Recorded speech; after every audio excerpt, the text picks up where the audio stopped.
El inicio del tema 7 lo vamos a hacer con un vídeo breve pero indispensable y sobre una temática un tanto sorprendente. Como ven, el tema 7 necesita que aprendamos un vocabulario, porque de lo contrario, el entender gran parte de las cuestiones relativas al primer principio, pues resultaría bastante difícil. Entonces, a lo largo de este documento sonoro, vamos a ir desmenuzando una serie de términos que, al igual que ocurre en otras ramas de la física, tienen un significado distinto en el idioma de la calle que en el idioma científico, pero que en este caso es del todo indispensable tratar previamente. Y esto es lo que haremos a continuación. La exposición de este tema necesita, ante todo, en su introducción, aclarar el idioma con el que se habla, el idioma en el que nos vamos a entender. Ese Roman Paladino, el que continuamente hablamos, pero que exige en este caso, en primer lugar, aprender las palabras que van a ser utilizadas, porque de lo contrario será imposible entender una sola línea del primer principio de la termodinámica.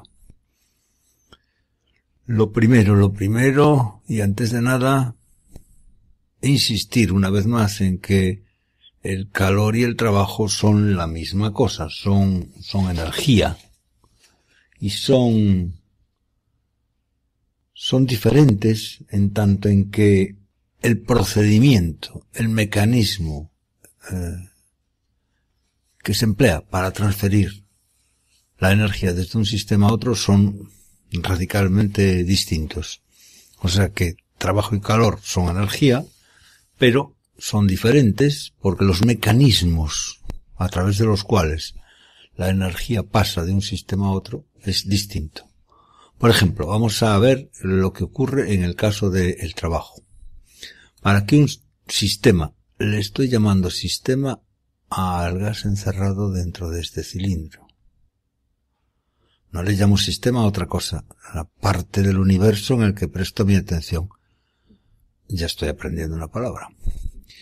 El sistema, que es un gas encerrado dentro de este cilindro, puede intercambiar trabajo con el exterior, lo que está fuera, lo que no es sistema, lo que son alrededores del sistema es el exterior, mediante un pistón que está conectado al cilindro y que le permite una unión física, una unión mecánica entre el sistema y el exterior. Y entonces el gas encerrado dentro del cilindro es capaz de intercambiar trabajo con el exterior. Si este dispositivo no fuese así, el sistema no podría intercambiar trabajo. Y luego lo veremos, pero el sistema realiza trabajo contra el exterior porque se expande el gas. Pero si el exterior comprimiese el gas encerrado dentro del cilindro, el exterior realizaría trabajo sobre el sistema. Para que le sea entregado trabajo al sistema, tenemos que ejercer una fuerza sobre el cilindro. Para que el sistema realice trabajo contra el exterior, lo que tiene que ocurrir es que el cilindro empuje a su émbolo y ese émbolo se desplace. Pero vamos a seguir con nuestro sistema encerrado dentro de un cilindro, pero las paredes del cilindro son transparentes al calor, puede permeabilizar, puede atravesar el calor esas paredes, es permeable al calor esas paredes. Imagínenselas como quieran, puede ser una delgada lámina metálica que ya sabemos que conduce muy bien, y entonces, bueno, pues el sistema recibe calor, porque se me ha antojado a mí que a través de una radiación electromagnética que atraviesa esa lámina metálica o que atraviesa ese cristal delgado que separa el gas encerrado dentro del cilindro del de fuera, es capaz de recibir calor. Y todos sabemos que cuando el gas se calienta aumenta su temperatura y se expande. Si se fijan, ahora no hay una conexión mecánica del sistema con los alrededores, pero hemos posibilitado que el sistema reciba calor y para eso las paredes tienen que ser transparentes a la radiación que le llega, bien porque sean metálicas, bien porque sean de vidrio delgado. Si no son permeables al calor, el gas no puede recibir calor. Como consecuencia de eso, el gas se expande y entonces él es capaz de realizar trabajo contra el exterior. Pero para recibir ese calor no necesita conexión mecánica con el exterior, necesita que las paredes sean transparentes. Y si nosotros queremos que el sistema pueda recibir trabajo o recibir calor o intercambiar trabajo y calor simultáneamente, pues no necesariamente tiene que ser como el que estamos dibujando. Un pistón con paredes transparentes al calor que tiene un émbolo. Entonces el sistema puede intercambiar trabajo porque a través del pistón y de esa conexión mecánica puede intercambiar trabajo. Y como sus paredes son permeables al calor, pues también puede intercambiar calor. Este sería un sistema en el que es posible intercambiar calor y trabajo. Pero, insistimos, tiene que ser con esa conexión mecánica para que intercambie trabajo y con esa permeabilidad en sus paredes para que intercambie calor. Hemos concretado en nuestra cabeza lo que es sistema, lo que son alrededores y la necesidad de que, si hablamos de intercambio de trabajo, de calor, en nuestra mente, imaginemos cómo puede ser el sistema, porque no es posible que de cualquier manera esté fabricado un dispositivo para que pueda intercambiar trabajo y calor. Si un gas está encerrado dentro de un balón de paredes rígidas, pues está claro que no puede intercambiar trabajo con el exterior, porque no hay esa conexión mecánica. Si el gas está encerrado dentro de un cilindro con paredes provistas de un pistón, pero con unas paredes aislantes, no puede intercambiar calor, Entonces, bueno, tal como nos describan el sistema y sus limitaciones, sus límites con el exterior del sistema, pues imaginamos que es posible una cosa u otra. Pero el intercambio de trabajo o de calor con el exterior se puede hacer de distintas maneras y esto nos va a conducir a que hablemos de que la transformación, el cambio, el proceso, le vamos a llamar proceso, dentro de muy poco ya, sin emplear otras palabras, se haga de una forma reversible o de una forma irreversible. Entonces vamos a aprender el significado de la palabra reversible y de la palabra irreversible. Miren, imagínense el gas encerrado dentro de un cilindro que por estar provisto de un pistón va a poder intercambiar trabajo. E imagínense que, como aquí indicamos, empujamos violentamente el pistón para que el pistón empuje a las moléculas del gas.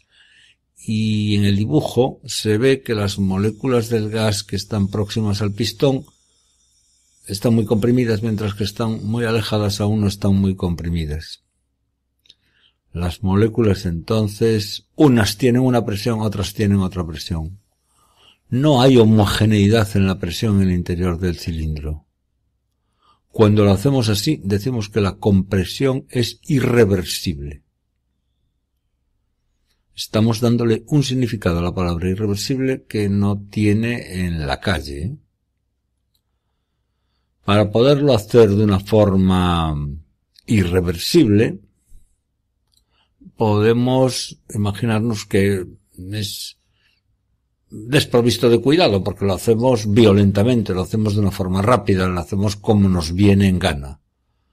Lo cual quiere decir que para hacerlo de una forma reversible, si esto es irreversible, tendríamos que hacerlo de otra manera, que es empujando el pistón poco a poco, tan poco a poco, que en cada momento la presión en todos los puntos del cilindro sea la misma. O sea que tengo que empujar a través de pasos infinitamente pequeños, con muchísimo cuidado. Tanto que, si estoy hablando de infinitas etapas, me estoy hablando de un procedimiento, ideal, porque en la realidad no será posible hacer esas infinitas etapas.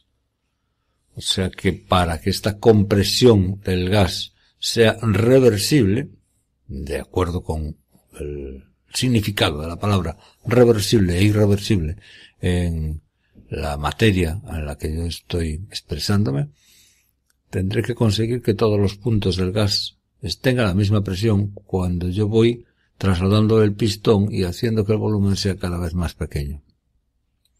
Por lo tanto, no tiene el sentido reversible e irreversible que tiene en el idioma, porque en el idioma la palabra reversible e irreversible pues querría decir que, otra cosa, ya lo saben, o sea que el gas contenido en el pistón pues no era posible que volviese marcha atrás, y si lo es, claro.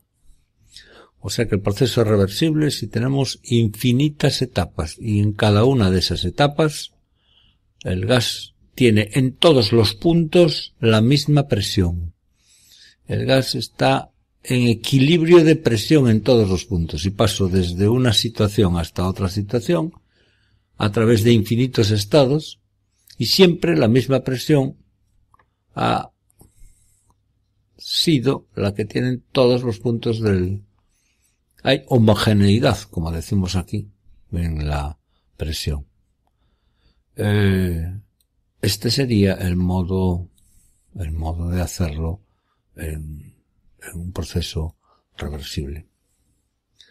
Y a lo largo de esta explicación queremos que el alumno se haya dado cuenta también de que cuando las cosas se hacen en la vida cotidiana, se hacen de forma irreversible. Fíjense, vamos a imaginarnos que nos sentamos sobre una colchoneta de playa. Estamos de pie y sin ningún cuidado nos sentamos encima de ella. Todo el mundo sabe que si nosotros nos levantamos de la colchoneta volverá a su situación inicial. Y una vez que nos levantemos, pues la colchoneta estará exactamente igual que estaba. Cualquiera que no estuviese empleando nuestro idioma diría que la colchoneta, porque es de caucho y es flexible, pues se ha expandido el gas y ha vuelto a la situación inicial. Y pues claro, para él sería un cambio reversible. Claro, porque volvió a la misma, es ir y venir. Reversible también significa que se puede dar la vuelta, ¿no? Una chaqueta reversible o una prenda reversible. Pero fíjense, aquí no. Aquí estamos diciendo que reversible quiere decir que hemos pasado por infinitas etapas de equilibrio de presión en el interior de la colchoneta. O sea que al sentarme sobre una colchoneta de playa comprimo irreversiblemente el gas. ¿Por qué digo esto? Porque claro, me he sentado que a la punta de la colchoneta el gas contenido en la colchoneta tiene una presión, pues claro. Y si me levanto, el gas espontáneamente se expande irreversiblemente. O sea que el proceso natural de volver a donde estaba es un proceso irreversible. Los procesos naturales casi siempre los hacemos de forma irreversible. Porque cuando comprimimos un gas, lo hacemos a lo burro, pumba, le damos un empujón al pistón y eso es una compresión irreversible. Y cuando el gas, cuando soltamos el pistón y lo dejamos que vuelve también, se expande irreversiblemente. Y esto es lo que, en primer lugar, queríamos explicar y que se tuviese claro antes de empezar a conocer otras cosas de las transformaciones termodinámicas. Hasta aquí hemos ido aprendiendo una serie de términos que sugerimos que al finalizar este documento sonoro el alumno escuche 2 veces, porque la primera vez no se queda uno con todo. Y ahora vamos a establecer las normas que todo el mundo emplea para los signos del calor y del trabajo. Y tenemos que hacerlo así porque todo el mundo emplea un criterio, aunque en algunos libros antiguos o de hace 10 años, pues empleaban otro criterio. Por lo tanto, hay que fijarse siempre en el criterio de signos que se emplea en el planteamiento de la termodinámica o del calor y del trabajo, porque puede ocurrir que todas las cosas aparezcan como al revés, ¿eh? Miren, vamos a hablar primero del trabajo, después hablaremos del calor, luego resumiremos este criterio de signos. Recuerden, el trabajo exigía una conexión mecánica con el exterior. Si el trabajo es realizado por el sistema sobre el exterior, como está aquí esquematizada en esta figura, o sea que si el gas se expande contra la presión exterior, aumenta su volumen, pues el trabajo tiene signo negativo. Si se trata de una compresión que el exterior realiza sobre el sistema, como consecuencia de que la presión exterior es mayor que la presión del sistema y por lo tanto el volumen del gas encerrado en este cilindro disminuye, el exterior realiza trabajo sobre el sistema gana trabajo procedente del exterior y entonces le ponemos el signo positivo. En todos los casos, si se fijan, hemos ejemplarizado el trabajo con un sistema encerrado dentro de un pistón móvil, porque, insistimos, el trabajo requiere que exista esa comunicación mecánica entre el sistema y el exterior, los alrededores. En el caso del calor, recuerden, tenía que tener el cilindro unas paredes transparentes, vamos a decir así, permeables al calor para que pudiese entrar calor en el sistema como consecuencia de una diferencia de temperaturas. Recuerden que la única manera de transitar el calor era como consecuencia de diferencia de temperaturas. Pues bien, si el sistema recibe calor del exterior porque la temperatura exterior es más alta que la temperatura del sistema, el sistema recibe calor y entonces el calor tiene signo positivo.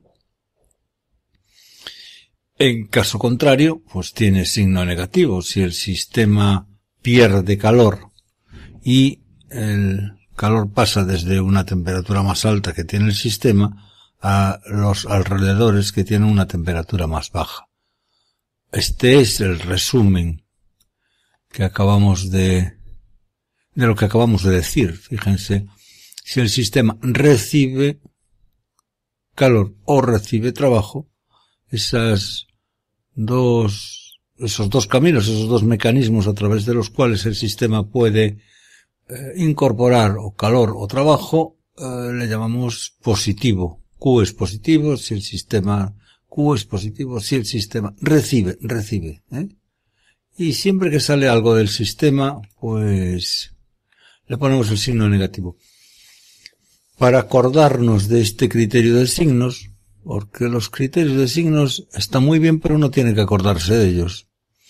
Pues se nos ha ocurrido pues el criterio egoísta del sistema, que aquí identificamos pues con un ejemplo actual. Todo lo que entra en un banco, todas las pelas que entran en el banco, tanto que entren bajo la forma de billetes como de lingotes de oro, le ponemos el signo positivo. Pues bien, todo lo que sale de esa entidad bancaria, tanto sean billetes como lingotes de oro, le ponemos el signo negativo.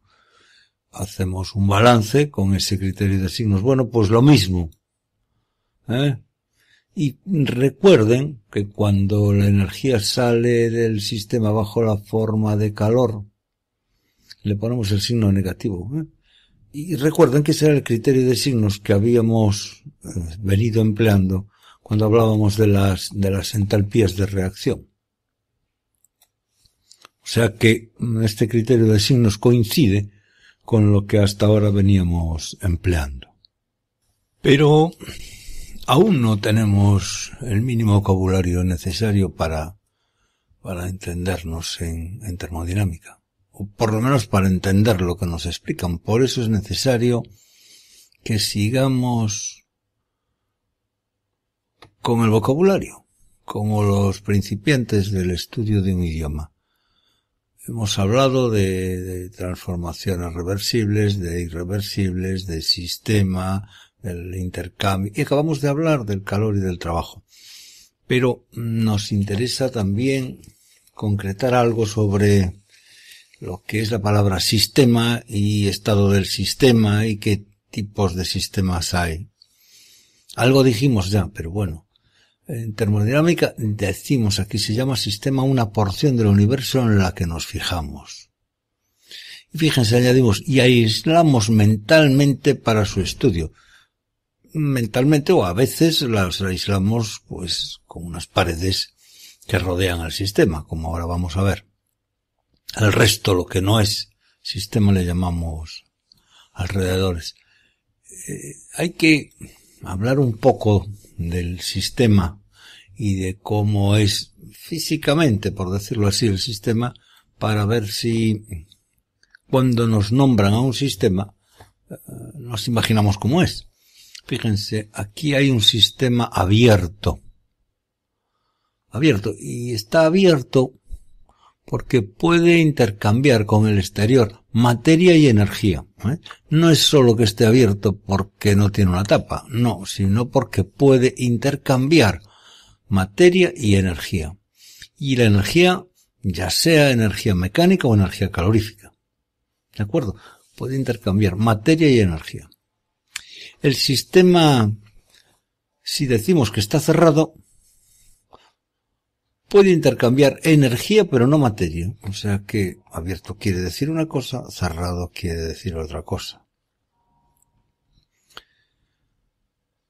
Cerrado implica impedimento del paso de materia, pero permite el paso de energía. ¿Se fijan? Bien. Sistemas aislados. Si se impide el tránsito de materia y de energía, el sistema está aislado. ¿Lo ven? Se impide el tránsito de materia, está atornillado con una tapa y además está recubierto de una gruesa capa aislante que impide que pase calor. Entonces, este sistema no puede intercambiar ni materia, ni trabajo, ni energía, está aislado. Tan aislado que está así de impedido.